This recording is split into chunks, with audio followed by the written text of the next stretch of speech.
আপনারা অনেকেই তারেক রহমান সাহেবের, হ্যাঁ, জনাব তারেক রহমানের ইন্টারভিউটা দেখেছেন অনেকেই। উনি যে কনভিকশন, যে পরিমিতিবোধ, যে শব্দচয়ন, যেই পরিমাণ রাজনৈতিক ভব্যতা সভ্যতা মেনটেন করে কথা বলেছেন, এটাকে কি জেনারেশন দেখে নাই? এটাকে কি ভোটাররা দেখেন নাই? সো লিডারশিপ, টপ লিডারশিপটাকে বিশ্বাস করতেই হবে।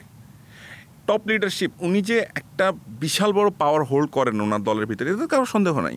তো যেই মানুষটা এত সুন্দর করে কথা বলতে পারেন, যেই মানুষটা এত সুন্দর করে পজিটিভলি কথা বলতে পারেন, তার বিরোধী দলের যাকে যেই মহিলা সবচেয়ে বেশি নির্যাতন করলো তাকে, তার পরিবারকে, তার মাকে, তার ভাইকে সে দেখতে পাইলো না, এত কষ্টের কথা, ইমোশনাল কথাগুলো বললো, তার নামটা একবারও নেয় নাই কিন্তু পুরো ইন্টারভিউতে। খেয়াল করে দেখেন, দিস কল ম্যাচিউরিটি।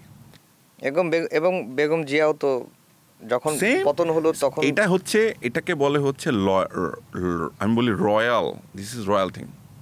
এটা ব্লাডে থাকতে হয়। আপনি এটা জিয়াউর রহমানের পার্সোনালিটি দেখেন।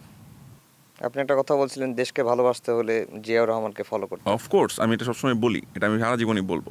তো জিয়াউর রহমানকে যারা পড়াশোনা করছেন, দেশকে ভালোবাসেন, দেশকে ভালোবাসার সাথে যদি ইন্সপিরেশন চান, তাহলে জিয়াউর রহমানকে একটু পড়েন।